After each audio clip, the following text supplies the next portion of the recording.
오늘은 본문 말씀 가지고 중보기도 이렇게 하라, 그렇게 말씀드리겠습니다. 지난주 제가 강구할 때는 왜 우리가 다른 사람 구원을 위해서 기도해야 되는가 하고, 다음 주일은 제가 어떻게 기도해야 되는가 라고 설교하겠다고 말씀을 드렸는데, 제가 특사하는 동안에 그 내용을 좀 더 확장을 시켜서 하루에 하나씩 이렇게 해서 특세 때 말씀을 다 드려서 죄송하게도 변경이 됐습니다. 그래서 오늘은 중보기도 어떻게 해야 되는가, 이렇게 중보기도 하면 된다는 주제로 말씀을 전해드리도록 하겠습니다.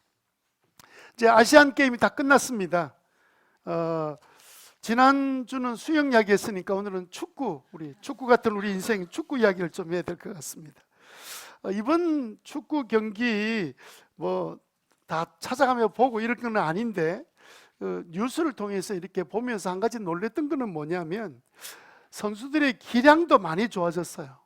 그 어떤 기술이라든지 또 팀워크라든지 뭐 이런 부분들이 너무 많이 향상이 되었는데, 제게는 무엇이 가장 눈에 들어왔냐면 체력이 좋아졌어요.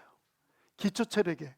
그래서 옛날에 그 많은 축구 전문가들이 뭐라고 말했냐면, 한국 선수들은 팀워크도 너무 좋고 또 개인적인 기술도 참 좋은데, 그 덩치 큰 서구라파 뭐 이런 그 남미 사람들하고 딱 시합을 붙으면 한 70분 좀 들어가고 나면 그다음 헤헤 그래가지고 제대로 뛰지 못해서 그 앞전까지는 열심히 잘 버티고 있다가 그 뒷판에 가가지고는 그만 골을 먹고는 지더라, 그런 이야기를 많이 들었거든요.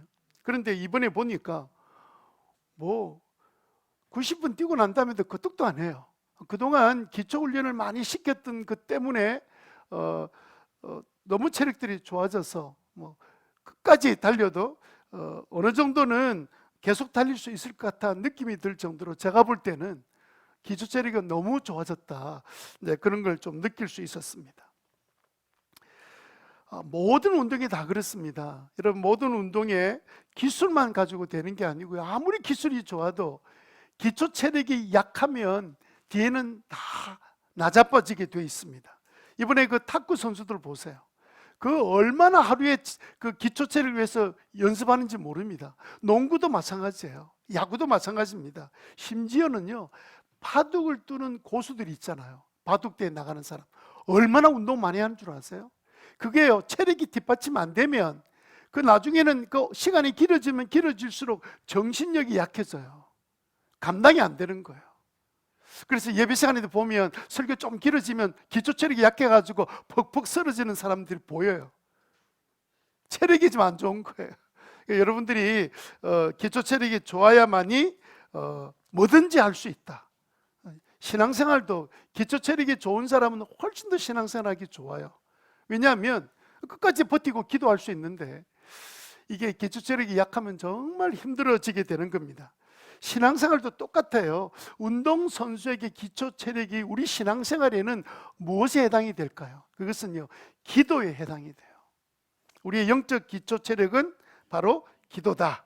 여러분 생각해 보세요. 신앙생활 잘 하려고 생각하고 사역을 잘 하려고 싶은 마음도 있고, 근데 그러는데 기도가 안 되는 사람은 아무리 재능도 있고 기술이 있고 하고 싶은 마음이 있어도 아무 역사를 이루어내지 못하는 이유가 뭐 때문에 그렇습니까? 주님의 하는 사역, 사람을 변화시키는 사역, 이게 우리 기술 가지고 되거나 우리의 능력으로 되는 겁니까? 우리 부모들이 경험하잖아요. 가정의 자녀들 잘 양육하고 싶죠. 그런데 그 아이의 마음을 공부하고 싶은 마음, 부모가 원하는 마음으로, 순종하는 마음으로 바꾸는 일, 이게 우리 힘으로 돼요? 기도 안 하고 될 수 있는 일이 아니잖아요. 남편의 마음을 어떻게 바꿉니까? 기도하지 않으면 바뀌어질 수 없는 일이에요. 우리의 사역이 다 그렇습니다. 우리 믿지 않는 가족과 이웃을 구원하려고 우리가 기도를 연초부터 시작해서 작정해서 기도하잖아요. 어느 날 교회 초청 받아서 교회 나와서 새가족 목장을 참석하고, 그 다음에 이제 은혜 받고 예수 영접 모임에 예수님 영접하고 세례 받고 세례 간증하고, 얼마나 귀한 일입니까? 이런 목표를 이루려고 하는데 내 의지 가지고 되나요? 내가 막 그냥 온갖 애쓰고 노력하고 막 그 목표를 이루려고 노력하고 애를 쓰겠지만, 여러분, 궁극적으로는 그 일을 하시는 분이 하나님이시기 때문에 우리는 기도하는 것밖에 없는 거예요. 기도가 우리의 영적 체력이라는 사실을 여러분 꼭 믿으시기를 바랍니다. 그래서 여러분, 일상이 그래 바쁜 중에도 우리가 특별 새벽기도, 예? 늘 요즘 뭐 12시, 1시 이렇게 자는 분들도 새벽에 나오려 하니까 일찍 자야 되잖아. 그런 희생을 감수하고도 특세, 그것도 뭐 전에는요 3주 특세였습니다. 그러다가 너무 기초 체력이 안 됐나 이래 2주 하다가 지금은 한 주를 하는데, 이 한 주 해가지고 기도가 잘 안 돼요. 그래서 이제 이번 주부터는 이제 목장에서 좀 자유롭게 기도하는데, 뭐 교회에서 모여 기도하든, 뭐 밤중에 모여 기도하든, 아니면 시간 정해놓고 있는 곳에서 다 깨어서 기도하든, 근데 기도하는 일을 하지 않고는 이 일을 이룰 수 있는 장사가 없어요. 우리가 자녀들을 양육하고 우리 어린 친구들과 중고등학생들을 이렇게 믿음으로 키우고 싶죠. 내가 그 생각만 하고 이렇게 되는 일이 어디 있습니까? 기도하지 않고 되는가요? 기도하지 않고 되는 일이 없습니다. 그래서 우리의 도움이 정말 필요한 사람, 우리가 그런 사람 찾아야 된다. 진짜 그런 사람 찾아서, 그 정말 우리의 사랑이 필요한 사람 만나서, 그들을 만나서 이제 목장에 데려올 까지 다 되었다 하더라도 목원들 마음속에 관심이 없으면, 목원들 마음에서 그런 사람이 자기 마음에 들지 않아도 끝까지 사랑할 마음이 없으면 무슨 재주로 그 사람을 그 목장이 계속 데리고 있을 수 있습니까? 결과적으로는요, 기도 없이는 아무것도 행할 수가 없는 거예요. 특별히 영혼을 구원하는 일들은 쉽지 않습니다. 안 믿는 사람에게 우리가 사랑을 다 보여주고 끝까지 참고 섬김을 해 나간다 하더라도 이제까지 10년, 20년, 30년, 40년을 자기 주장과 자기의 그 신념을 가지고 살아왔던 사람들이, 우리의 그 섬김의 짧은 그 섬김을 통해서 그 사람 마음이 확 바뀌어져서 나는 이제 예수 믿는 사람으로 살겠다, 그런 일이 일어나겠습니까? 그런 일들은요, 기도밖에는 일어날 수 있는 일이 아니에요. 하나님이 그 일을 행하셔야만이 역사가 일어나게 되는 거죠. 우리 성도들도 참 믿음으로 살고 싶고 하나님께 복된 인생을 살고 싶은데 제 나름대로의 생활의 습관이 딱 젖어가지고 이게 뭐 기도하는데 아무런 도움이 안 되는 거예요. 아니, 개인적으로 기도하는 것보다 함께 모여서 기도하는 게 얼마나 쉽습니까? 그런데도 그게 안 되는 거예요.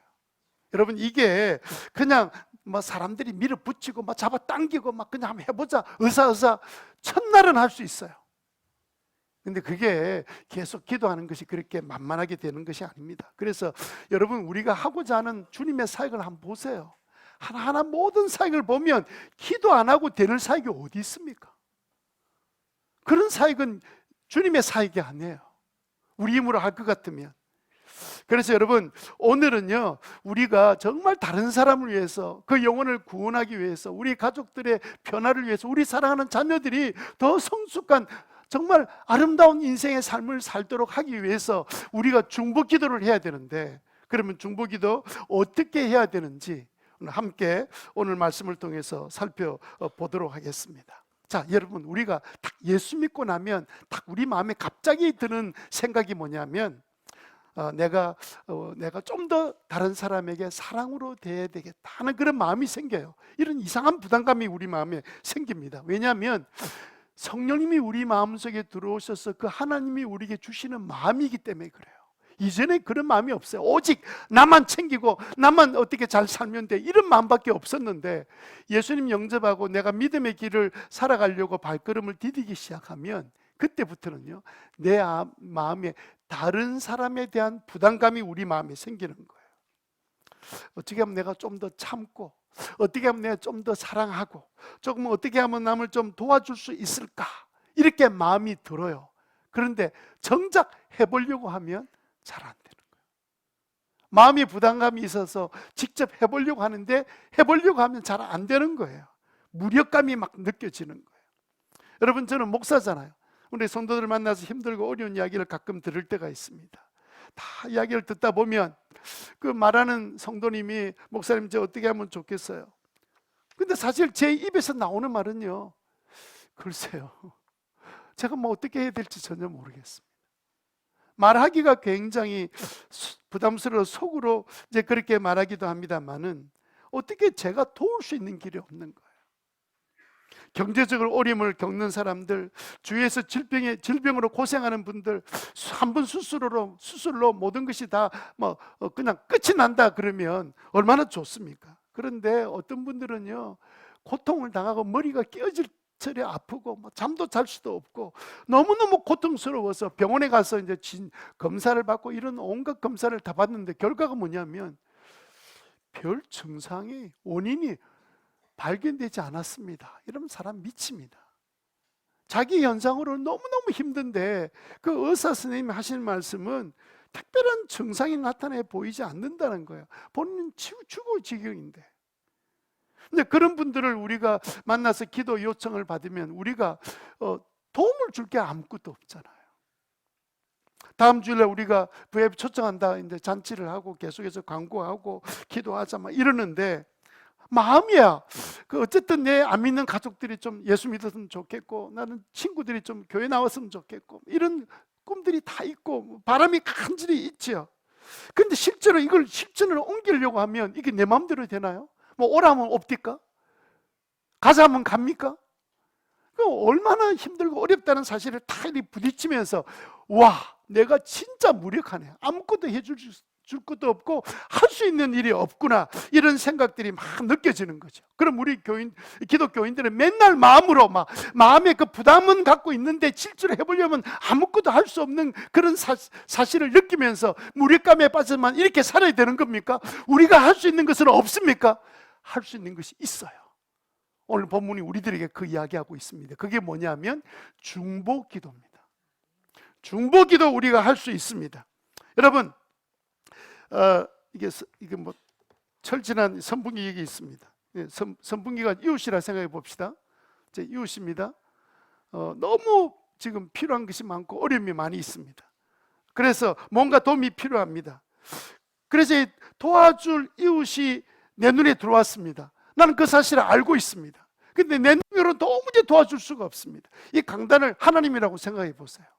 그러면 여러분, 나는 도와줄 능력이 하나도 없고 도와주고 싶은 마음은 꿀떡 같은데 능력이 없고 어떤 것도 도움이 되지 않는데 여기 모든 것 갖고 계시고 모든 것 하실 수 있는 하나님이 계신 거예요. 그럼 그 하나님께 나가서 하나님, 이 사람 너무너무 힘들고 어렵습니다. 주님의 능력으로 도와주십시오. 이렇게 하는 것이 뭐라고요? 그게 중보기도라고요. 그러니까 중보기도는 내 능력으로 하는 것이 아니고 하나님의 능력으로 하시도록 내가 그분 앞에 매달려 간청하는 것이 중보기도라는 사실을 우리에게 말씀해 주는 거죠.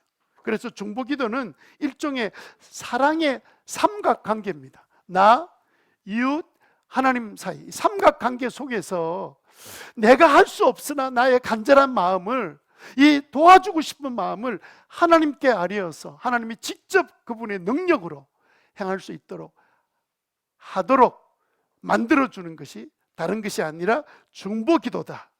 중보기도의 삼각관계를 오늘 본문이 잘 설명하고 있습니다. 자, 오늘 본문에 보니까 어떤 사람이 자정이 되어서 갑자기 친구가 찾아온 거예요. 절친이 찾아왔습니다. 팔레스타인 지방은 낮에는 뜨거워서 햇빛에 1분도 가서 서 있을 수 없어요. 그러니까 사람들이 그늘가에 있지요. 그리고 여행객들은 그 길을 가는데 사막 기후처럼 이게 우리나라처럼 가는 데마다 나무들이 막 있고 그러질 않아요. 그러니까 막 이 길을 걸어가려고 하면 땡볕 때문에 여행을 할 수가 없어요. 그래서 언제 주로 여행하냐면 이런 아침에 아니면 늦은 이제 해가 질 무렵에, 그때부터는 이제 자연스럽게 이제 걸어갈 수 있는데 아마 이분도 그렇게 늦게 출발해서 자정이 되어서 도착한 것이 아닌가 그렇게 생각이 들어요.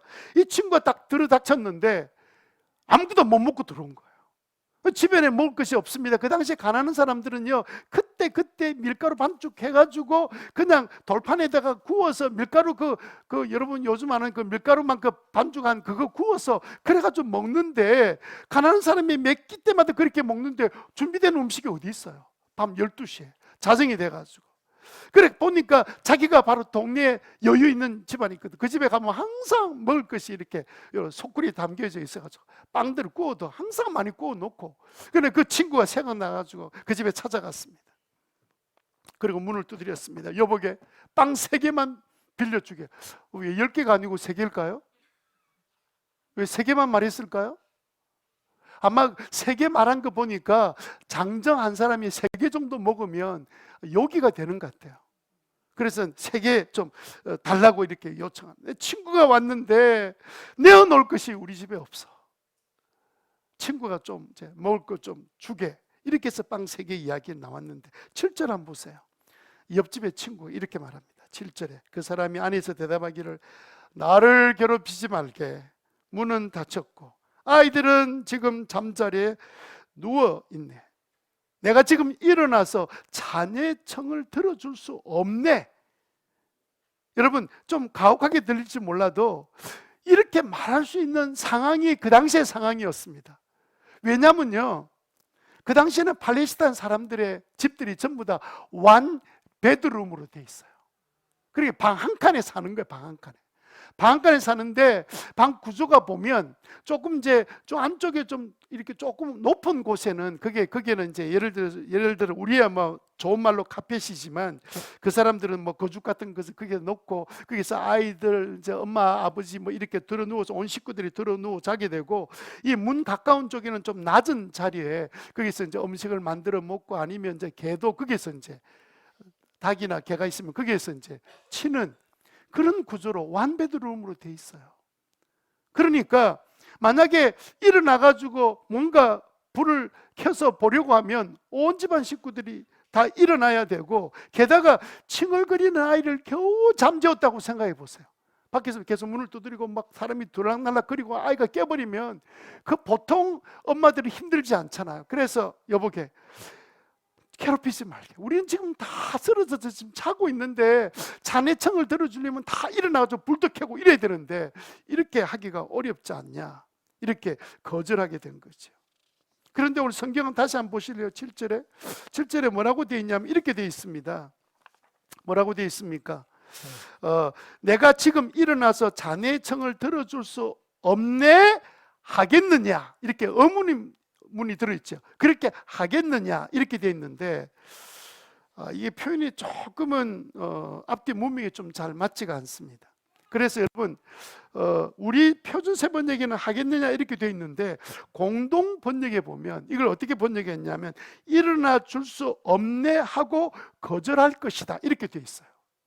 근데 왜 이렇게 번역이 다르게 나오냐면요, 헬라어에는 의문형 서술형이 구분이 없습니다. 쉽게 말하면 캐션 마크가 헬라어에는 없어요. 헬라어의 문장이 아무리 봐도 물음표라는 게 없습니다. 그러니까 번역할 때 앞뒤 문맥을 잘 살펴서 번역하도록 그렇게 되어 있습니다. 그렇게 지금 이 상황 가운데 이런 이제 표현이 나와 있는데 말입니다. 그런데 우리는 영어로 보면 동사가 앞에 나오면 의문형으로 되잖아요. 서술형이 이제 주어가 나오고 동사가 나오면 이게 서술형인데 이게 이제 동사만 앞으로 나오면 전부 다 의문형으로 바뀌어지거든요. 헬라어에는 그 어순도 없어요. 그 상황에 따라서 문장을 읽고 이해를 해야 됩니다. 그래 8절을 보면 주님이 말씀하신 의도를 우리가 알 수 있죠. 8절에 뭐라고 되어 있습니까? 다 같이 읽어봅시다. 시작. 내가 너에게 말한다. 그 사람의 그가 졸라드는 것 때문에 일어나서 필요한 만큼 줄 것이다. 그러니까 분명히 안 들어주겠냐? 그게 아니고 지금 나는 못 들어준다라고 거절한 거예요. 그런데도 들어주는 이유가 뭡니까? 네가 친구기 때문에 들어주는 게 아니니까 네가 자꾸 문 두드리고 있으니까 이러다가 다 깨겠다 야. 그래서 일어나서 줬다는 이야기예요. 무슨 아시겠죠? 이 상황이. 그러니까 자꾸 똑같은 이야기를 계속 반복하면서 제발 좀 지금 이렇게 내가 할 수가 없어. 귀찮게 계속 두드리니까 친구 때문에 일어난 거 아니다. 그래서 그게 의문표의 해석보다는 거절했다는 표현이 오히려 더 정확한 표현이라는 뜻이에요. 자, 이런 말씀하시고 비유가 끝이 났습니다. 이 비유에서 하나님께서 우리에게 주고 싶은 마음이 전혀 없는데 자꾸 열심히 기도하면 귀찮아서 하나님이 주실 것이다. 그렇게 성경을 이해했으면 여러분들 잘못 해석한 겁니다. 그런 게 아니에요. 그 비유의 초점은 11절에 분명히 나와 있습니다. 11절, 너희 가운데 아버지 된 사람으로서 아들이 생선을 달라는데 생선 대신에 뱀을 줄 사람이 어디 있으며 달걀 달라는데 정갈 줄 사람이 어디 있겠느냐. 13절 다 같이 시작. 아까울지라도 너희 자녀에게 좋은 것을 줄 줄 알거든 구하는 사람에게 성령을 주시지 않겠느냐. 하물며 악한 사람도 자꾸 조르면 귀찮아서 주는데, 그런데 그래서 주님이 주시는 게 아니라 하나님은 주고 싶어서 간절히 기다리고, 누가 기도하는 사람 없나?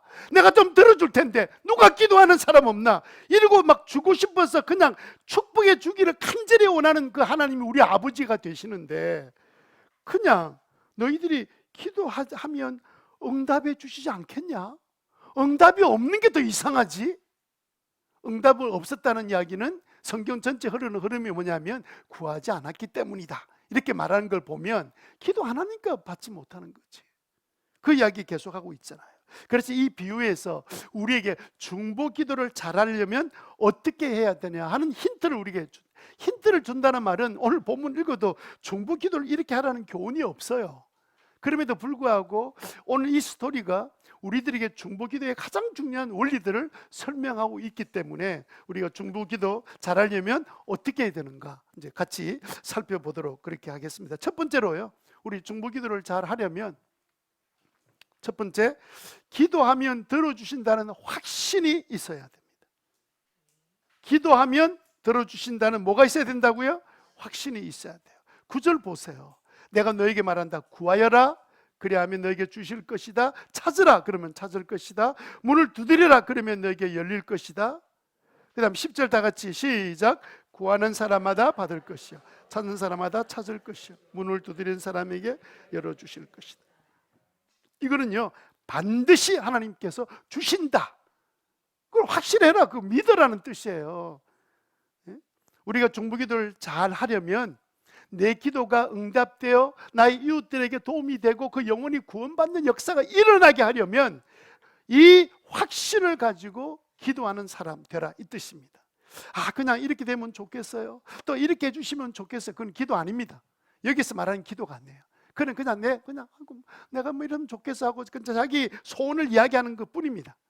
기도는요, 기도가 되려면 하나님께 기도하면 반드시 응답하신다, 이 확신을 가지고 기도하지 않는 것은 기도가 아니에요. 이 본문에 그 이야기하고 있는 거예요. 그러니까 우리가 뭐 됐으면 좋겠어, 안 되면 할 수 없고, 이게 무슨 기도입니까? 푸념하는 거지. 그래서 기도는 그런 게 아니라 기도하면 반드시 하나님이 응답하신다, 이 확신을 가지고 기대를 가지고 기도하는 것이 기도다. 예? 기대가 빠지면 엄격한 의미에서 입을 열어서 소리를 질렀다 하더라도 그것은 뭐가 아니다? 기도가 아니라는 거예요. 딴 종교 사람들 다 그러잖아요. 예? 막 급하면 하나님 모르는 사람도 급하면 하나님 찾는다 그러잖아요. 예? 좀 도와주세요, 이런 이야기를 다 하죠. 그러나 우리가 기도가 되려면 오늘 본문이 가르치는 가장 중요한 것은 하나님께서 분명히 주신다라는 사실을 확신하고 기도할 때 주님께서 그 기도에 응답해 주신다는 거예요. 이게 기도 응답, 즉 중보기도를 잘 하려면 이 확신으로부터 출발하는 것이 중보기도하는 방법입니다. 그리고 항상 우리가 생각할 것은 뭐냐면, 정말 간절히 바라고 소망하는 것은 꿈에도 나타난다, 이런 말 여러분 기억나세요? 여러분 정말 바라다 꿈에서, 제가 꿈에서 설교하는 꿈도 하도 설교 준비하기 힘들고 어려운 나중에 설교하는 꿈을 꾸기도 하고, 여러분 아마 그런 꿈을 꾸시기도 하셨을 텐데, 여러분 기도를 할 때 하나님이 내 기도를 들으시고 이루어지신 그 상황을 상상하며 기도해 보세요. 그러면요, 더 간절해져요. 이렇게 하나님께서 나의 기도를 들으시면 이런 일이 일어날 것이다, 이것을 여러분 머릿속에 그림을 그려가면서 그렇게 여러분들이 기도하면 그것을 하나님께서 기쁨으로 잘 응답해 주신다. 예를 들어서 애매기는 자녀가 있다 합시다. 좀 말 안 듣고 불량하고 아들 딸 때문에 기도하는 분이 있습니다. 그런데 그냥 아이고 하나님 이 원수 때문에 못 살겠습니다 이렇게 기도하기보다는 지금은 이 상태에 있지만 하나님 제가 정말 주님께서 응답해 주실 줄 믿고 제가 기도하는데 이 기도하면서 우리 아이가 변화되어서 환하게 웃고 믿음으로 살아가고 찬양하고 하는 아이의 모습을 막 그려가면서 기도할 때 얼마나 우리 마음에 감격과 구체적인 열망이 일어나겠어요. 그것을 보통 학자들은 상상 기도라 그래요. 이루어지지 않은 꿈을 꾸는 기도라는 뜻이 아닙니다. 하나님께서 응답해 주실 것에 대한 간절한 마음이 나타난 그 결과에 대한 상상함이 그리는 거예요. 우리 아이가 변화되어서 이런 모습이 될 것을 상상하면서 기도하는 그 기도가 여러분들의 중보 기도를 돕게 해 주실 것입니다. 그래서 우리는 지난 주간의 특세를 통해서 간절히 매일 나의 VIP가 어떻게 기도해야 기도 제목들이 응답되는지를 위해서 매일 아침마다 그렇게 기도했죠. 그럼에도 불구하고 여전히 우리 마음에 아직도 목마름이 있습니다. 그래서 이번 주는 목장 기도회로 이제 만들어서 여러분들이 특별히 5일 동안 교회에서 모여서 기도하든 특정한 장소에서 하든 아니면 그것조차 여의치 못하면 희생이 들어가는 게 제일 좋습니다만은 여의치 못하면 그래도 함께 같은 시간에 요즘은 줌이 잘 돼 있잖아요. 45분 동안 공짜잖아요.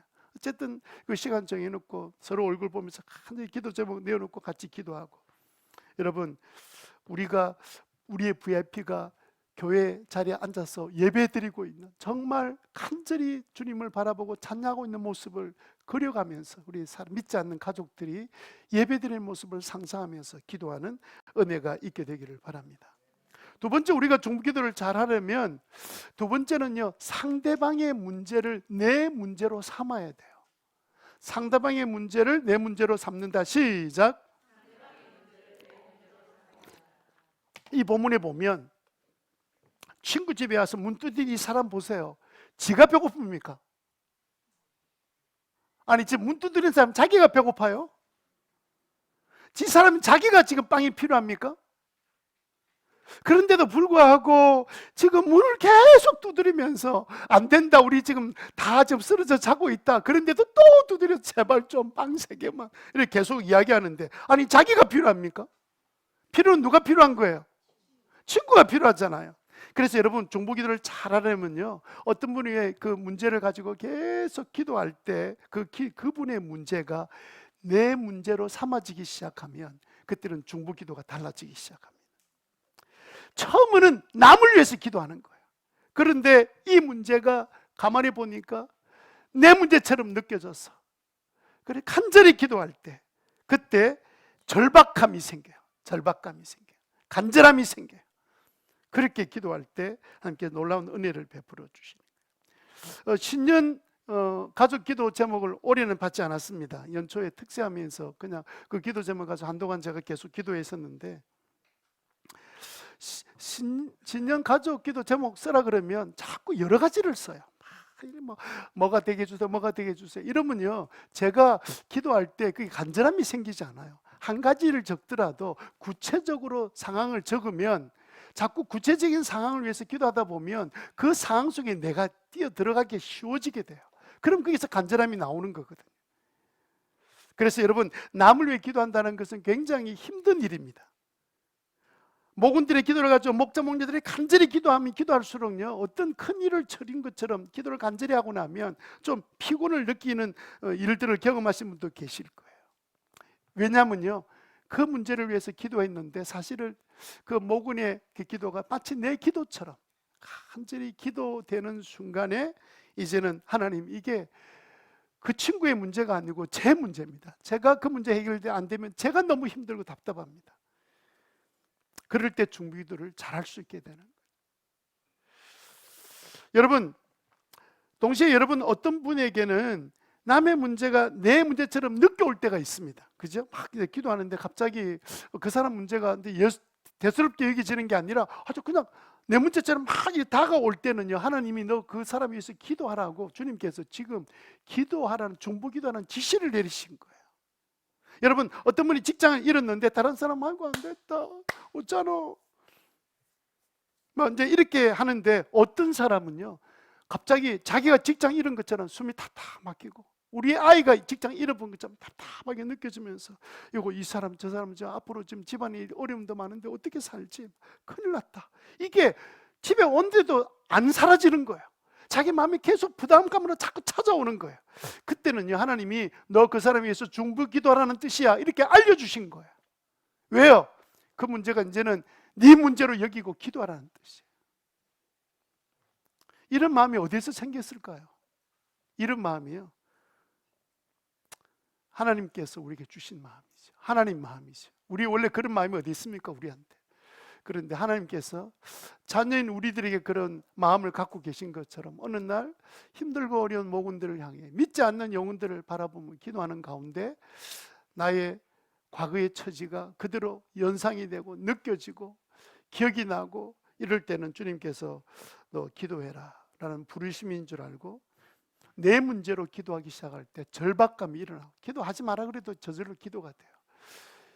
여러분, 기도는요, 시작하는 게 어려워서 그렇죠. 이 시작하는 단계에 들어오는 게 힘들어서 다들 중간에 기도를 안 하고 그냥 그만두고, 기도해야 되는 줄 아는데도 못하고 있는데, 기도는요, 시작해야 그 다음에 기도는 계속해서 하나님 주시는 은혜로 계속 이게 마치 뭐 타오르는 것처럼 타오르게 돼요.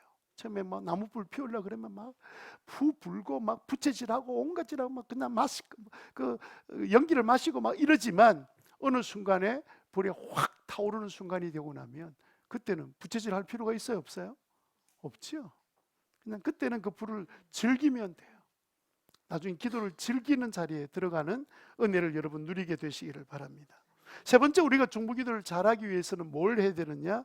희생이 따라야 합니다. 희생이 따라야 합니다. 희생이 따라야 돼요. 이거 한번 보세요. 남의 집에 가가지고 밤 12시에 저보고 이러 그러면 저는 아마 굶고 자라 막 그냥 네가 늦게 온 탓이다 이러고 말았을 텐데, 이 친구는 굳이 밤중에, 그리고 자기 이제 동네 그 자기 친구 집에 가서 계속 문을 두드려, 빵 좀 3개만 주라, 네 안 주면 나는 나 절대 집에 안 갈 거다 이러고 버티고 있는 거예요, 이 오밤중에. 여러분, 근데 이 친구가 말이죠, 친구 왔을 때 자다가 버터 일어나서 자기도 옷도 갈아입었을 거 아닙니까? 옆집에 가려고 그러면 적어도 그냥 몸은 가려야 될 거 아니에요. 옷도 뒤집어 쓰고, 그리고 난 다음에 이제 신발도 신고 가야 될 거 아닙니까? 그래가지고 막 이렇게 편안한 잠을 못 자고 이제 일어나가지고 막 찾아갔는데 그 친구가 또 못 준다네. 우리 다 자빠져 자고 있는데 지금 무슨 소리가 하노? 니네 가서 자빠져 자라 막 이러면서 그렇게 이야기하니까, 이거 뭐 어떻게 할 수도 없는데 갈 수는 없고 막 그렇게 계속 문을 두드리니까 제발 좀 이러는데도 불구하고 계속 두드리는 거예요. 여러분, 이게 이런 이야기를 들으면 그 사람 친구 같은 느낌이 들어요. 평소에는 내가 동네에서 갔던 좋은 친구 줄 알았더니 내가 급해서 찾아왔는데 저게 친구 맞나, 이런 생각이 안 들겠습니까? 근데 어떤 분이 지금 늦은 밤에 갑자기 저한테 전화를 했습니다. 그러면 제가 지금요 옷 다 벗고 지금 자빠서 자고 있습니다. 뭐 지금 뭐 일어날 수 있는 것들, 피곤해서 지금 누워 있습니다. 내일 봅시다 하고 이렇게 전화를 끊었으면, 그분 전화 끊으면서 뭐라 그랬습니까? 저기 우리 교회 목사 맞나? 그런 생각 안 들겠어요? 예? 친구가 그렇게 얼마나 내가 오지겠으면 밤중에 12시에 와서 문을 두드리겠어요. 그럴 일 잘 없잖아요. 그런데 끄떡도 안 해. 이게 친구 맞나? 막 이렇게 마음이 상하는 그런 희생을 하면서도 지금 문을 두드리고 있잖아요. 그런데 또 이것도요, 좀 거꾸로 생각하면 달라달라는데 지금 못 잔다, 우리가 못 준다 이렇게 친구가 이야기했는데 계속 자꾸 두드리면, 저 인간이 뭐 저런 인간이었나 원래? 이제 앞으로 이제 담쌓고 살아야 되겠다.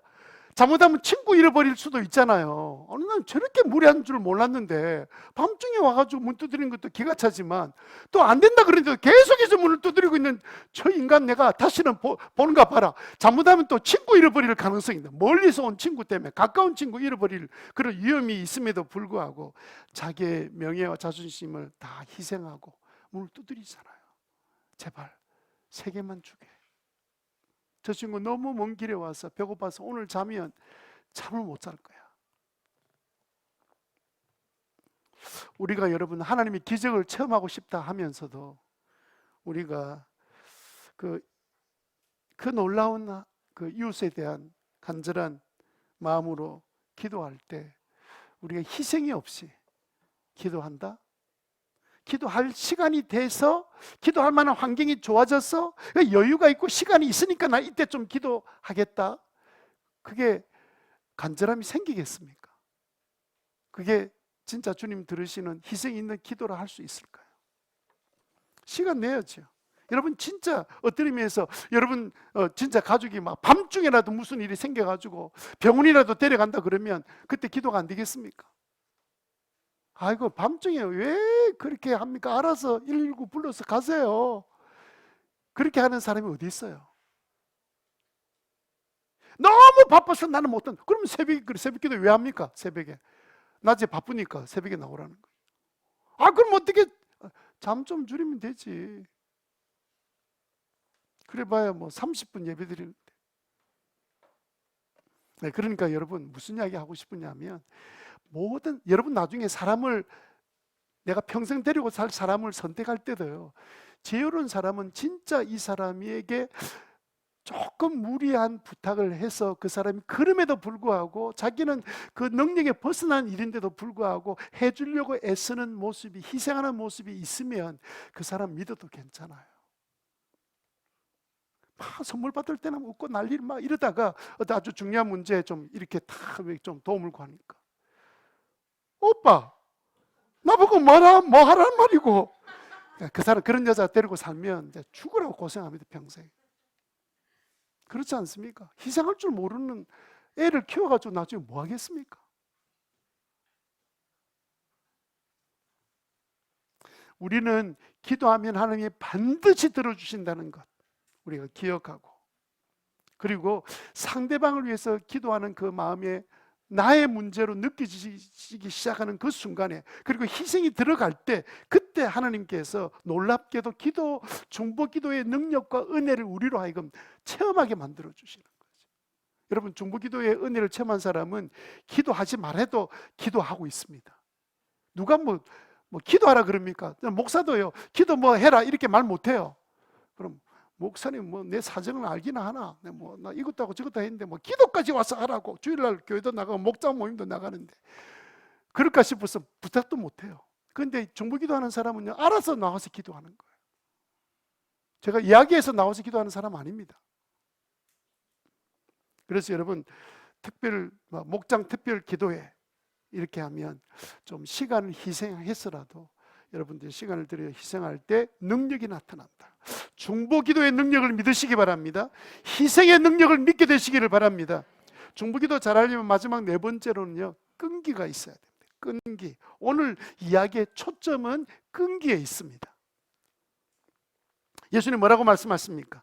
내가 너에게 말한다. 그 사람이 친구란 이유로는 일어나서 청을 들어주지 않을지라도 귀찮게 졸라대며 마침내 일어나 그 사람의 필요를 원하는 대로 줄 것이다 하고 끝난 게 아닙니다.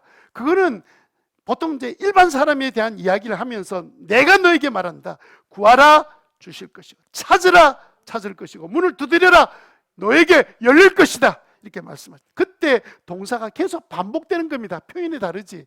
이렇게 이 헬라의 동사는 두 가지가 있는데 그 중에 한 가지가 뭐냐면 반복 동사입니다. 구하라, 찾으라, 두드려라, 이게 반복 동사입니다. 계속 구하라는 뜻이에요. 계속 찾으라는 뜻입니다. 계속 문을 두드리라는 뜻입니다. 중보 기도에 응답 받으려면 계속 하라는 거예요. 계속. 언제까지요?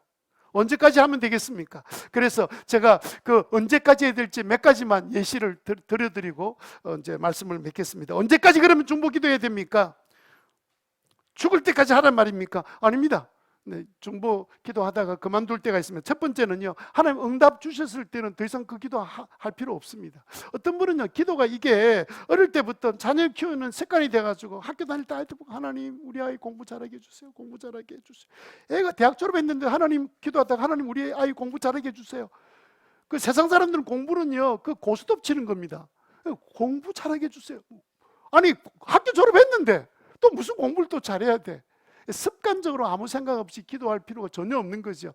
응답받았으면 기도해야 돼요? 기도 안 해도 돼요? 기도 안 해도 되지. 응답 받았는데. 두 번째는요, 기도 응답은 아직 이루어지지 않았는데 기도하는 동안에 하나님께서 마음속에 됐어, 내가 응답해 줄게 라는 그런 확신을 마음속에 주실 때 주로 어떤 마음을 주시냐면 그 일을 위해서 기도할 때 우리 마음에 평안을 주실 때가 있어요. 전에는 막 걱정으로 기도했는데 어느 순간에 기도하는 중에 마음에 평안이 찾아왔습니다. 주로 그때는 하나님께서 응답해 주시겠다는 표시입니다. 아, 하나님께서 이루어 주시겠다는 뜻이구나. 그럼 그때부터 믿고 기도 안 해도 괜찮아요. 그래서 이제 누군가를 위해서 계속 기도하고 막 간절히 기도하고 정말 힘들고 힘든 대상을 위해서 기도하는데 어느 순간에 기도하는데도 전에처럼 그런 마음이 생기지 않고 마음이 평안을 주실 때는 하나님께서 너의 기도가 곧 이루어질 것이다. 그런 경우들이 많습니다.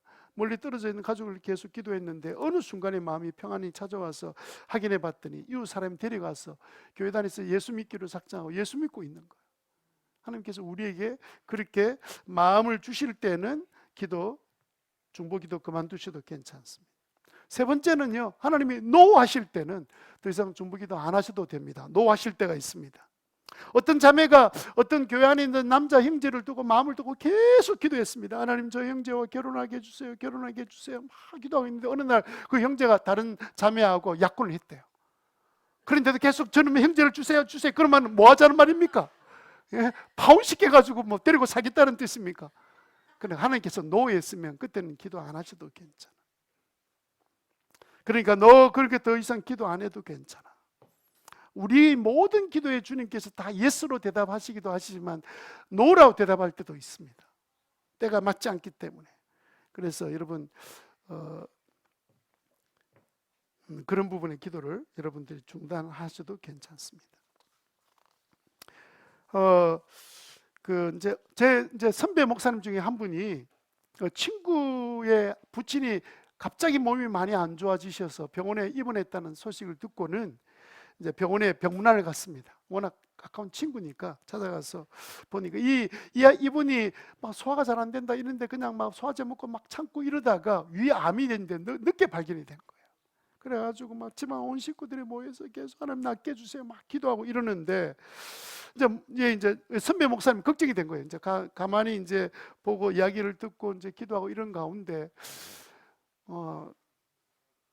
낫게 해달라고 기도를 해야 되나? 이거 어떻게 기도해야 되지? 그리고 하나님 앞에 하나님 빨리 데려가 주세요 이렇게 기도할 수는 없잖아요.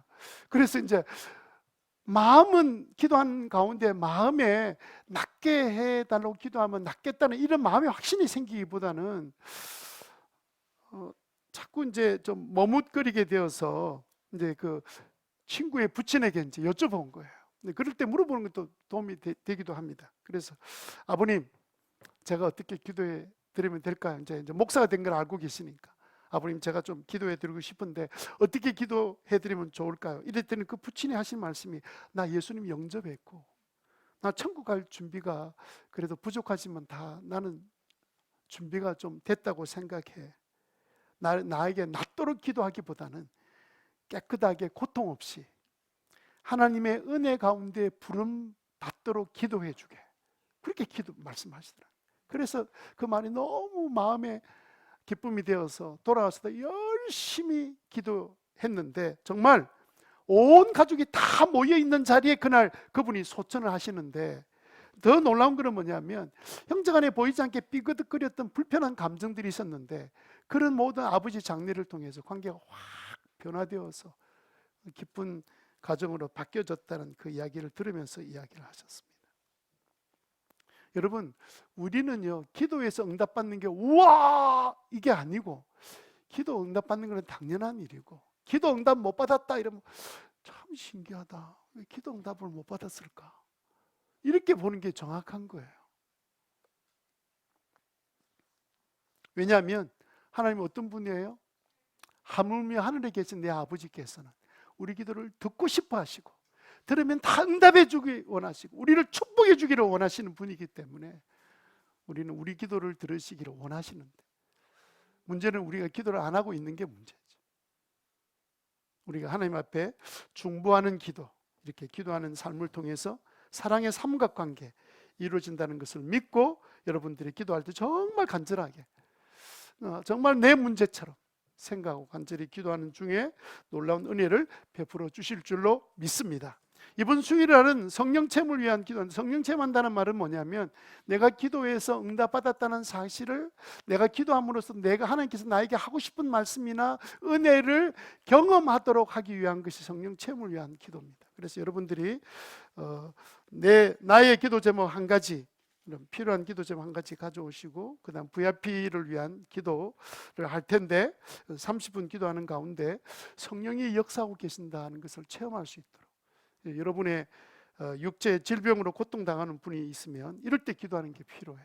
함께 모여서, 교회가 모여서 기도하는 것은 내 개인이 기도하는 것과 조금 다릅니다.